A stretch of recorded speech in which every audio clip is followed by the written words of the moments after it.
Masai Ujiri is no longer our vice president of operations. It was a nice run. I forgot how long he's been around. I want to say since 2016, 13. 2013. Okay, so Yeah.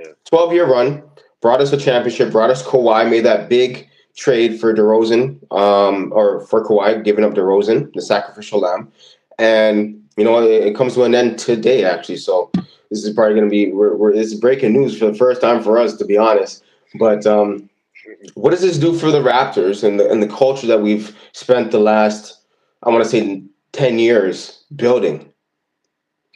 I, Honestly, it's going to be a cultural change. I don't know if that's a good thing or a bad thing, because I mean, I'm not I was giving Masai the grace just because he won a championship, but the last few years haven't been the greatest in Toronto with respect to the Raptors and stuff like that. Like trading OG and Pascal at the wrong times. Maybe those guys could have been traded a little bit earlier, where maybe their value could have been a little bit heightened. Because look at Pascal right now. Like second Yeah, best team on a finalist. OG is playing a very big role on that New York Knicks team. What I'm trying to say. So those guys had some value. Try to say they tried to tank this past season, was super unsuccessful. I think the Raptors were a mid-pack team, which is why which I didn't see them tanking this past season just because of the talent they had. I was like, okay, these guys are probably like a 6 seed, 7 seed, 8 seed, maybe. Um, but like this goes in line with what the Rogers Group or whatever you want to call them has been doing. They fired the Argonauts president. They fired the Maple Leafs president. So it's kind of like in line with what they're doing. Anytime a new entity comes into somewhere, they want their guys, their people. And I'm trying to say like Masai has cemented himself as a Toronto legend. Like it's kind of hard to go in there and maybe try to control him. But yeah, now they extended Bobby Webster, and now and then they could put now a guy into that role that Masai was in, and kind of not say control him, but it's a new start, right? Um, it sucks though, but at the same time too, bro, we've been hearing rumors for what, a couple of years now that yeah. Masai is probably not gonna he's probably gonna leave to go to Washington, maybe or Atlanta and stuff like that. So like, you know what? I'm not upset. He did what he's supposed to do. He brought a championship to a city where, bro, come on. We honestly, bro, before we won, I was like, the Raptors are never gonna win in my lifetime, bro. They're probably gonna Yeah, win when I die, bro. yeah. So the fact that they won, he brought a championship. He pulled the trigger on the DeMar DeRozan trade. A lot of GMs probably wouldn't do that. So I would say he's probably like the LeBron James of GMs right now. He's like, yo, Mm, he's up there with Presti, like Sam Presti. But hmm. outside of that, I can't think of the top of my head right now. But outside of that, he's definitely the GOAT when it comes to being a GM. And yo, all good things come to an end, bro. So I'm not upset. Yeah. I'm not mad. I'm just like, okay, this is just the next chapter on what's going on with Okay. the Raptors. So you comparing them to LeBron. So is that LeBron leaving Cleveland in '09 and he's gonna go join the Heat? Like, does Messiah have a job lined up already somewhere else in the States? He probably does. He probably does. It's just a matter if he wants it. No, I was just saying like LeBron in the sense that like he's like the LeBron of the GMs. Like he's the best of the best. Yeah. Um, like if he leave, I don't know. I don't know because I've been reading that he wants to do like other stuff, like with Africa and like political stuff.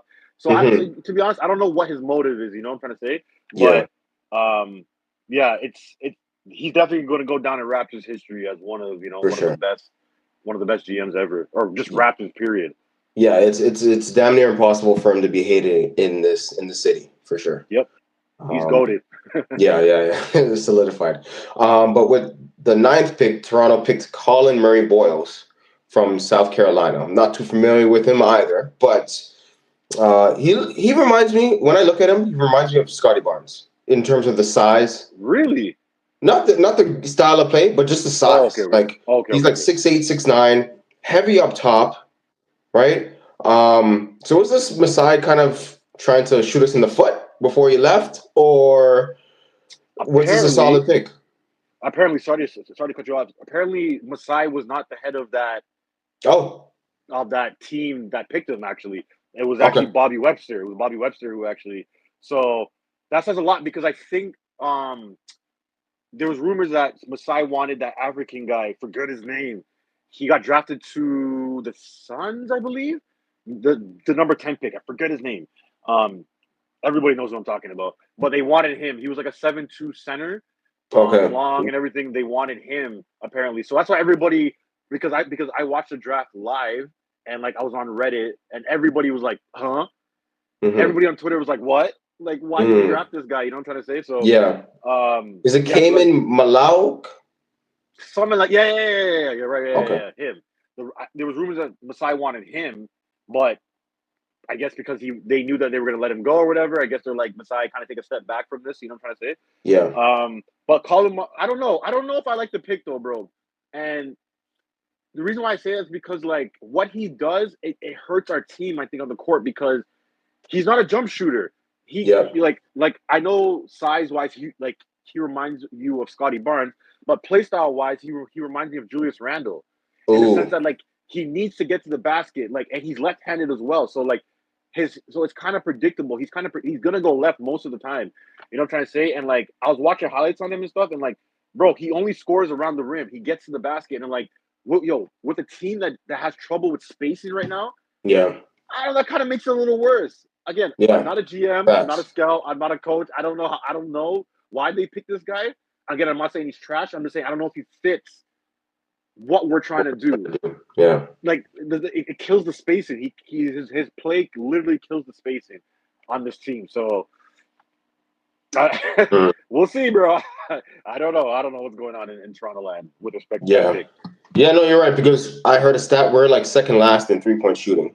So, See, and I watched some highlights and I watched him at the combine breaking. he doesn't have a jump shot. I hate to, I'm not trying to hit on a Toronto Raptor. He's part of our team, so we'll embrace him. But I saw about like 11 or 12 straight bricks. Like I could hit more than that. You know what I mean? So that does kind of clog up what we need the most, where the league is going the most as well, right? So that's interesting. That is an interesting pick, because it's almost like, do you put him in a package to trade him to get one of these players that we need? Like, is it just is the best player at the right time, or for the pick that we can get? I don't know. It doesn't really seem like a fit. It maybe if Yeah, he plays like Julius Randle, he's probably gonna be coming off the bench, and maybe that's just like some energy or some points coming off the yeah. bench. But that's probably the most that it's gonna be at this point in time. That's whack, man. Because like, but you know what? Again, there's still rumors, even though the Giannis rumors kind of tapered down a bit. Obviously, KD's in Houston, but there's still rumors that the Raptors are still shopping RJ Barrett. You know what I'm trying to Yeah, say? And that's a $30+ million contract because I think he's up for an extension next season, and I don't think the Raptors are going to want to pay him. Like he's RJ Barrett's a good player, but I don't know if that's what you need when you have Scotty Barnes and Ingram. So maybe you package RJ Barrett and that with something else. Bro, I don't know what the Raptors are doing right now because we're so middle of the yeah, pack right now, bro. Like we're dead in the middle. Like I can't say yeah, like because next year is a loaded draft as well. So like I can't even say yo, we're tanking for next year, or mm, I can't even say that we're going for it next year either. Like I don't know what the Raptors are doing, and yeah, firing Masai might be the best way to restart or to pick a direction and where you want to go. Because if they pick this guy, but Masai wanted somebody else, then this shows that like the sides weren't on the same side. Sorry, on the same, whatever. And like they're trying to figure out what the right way to go is. I don't know if who wanted to trade Scotty or if anybody wants to trade Scotty. I don't know, bro. It's gonna be a very interesting summer. I just don't know what this ownership group wants to do. But there's one thing that we shouldn't be worried about is them spending because if you look at the Blue Jays, they have no problem spending money over there. Like they offered Otani, I think $700 million to come, but he didn't reach. Obviously, they just gave Vlad Guerrero Jr. a $500 million contract on the Blue Jays, so they're not scared to spend. So I mean, that's a good thing, I guess, yeah. because I guess MLSE has been accused of being kind of cheap Cheap. spenders. Yeah, Yeah, so I mean, that's the only great thing I could think of. But we'll see if the Rogers group is high on Scotty Barnes. We'll see everything, bro. We'll see yeah, within the next few months or so. yeah. I think decisions are going to have to be made early in the season once they see what's going on with, like, the first 20, 30 games, right? Facts. Bi will be back and playing for the first time in a Raptor jersey. RJ Barrett, we'll kind of see where he's at, although hopefully he has a good start. If he doesn't get traded in the summer, hopefully, he plays well so his value or stock goes up. But yeah, the Raptors have a few things to work out. That's for sure.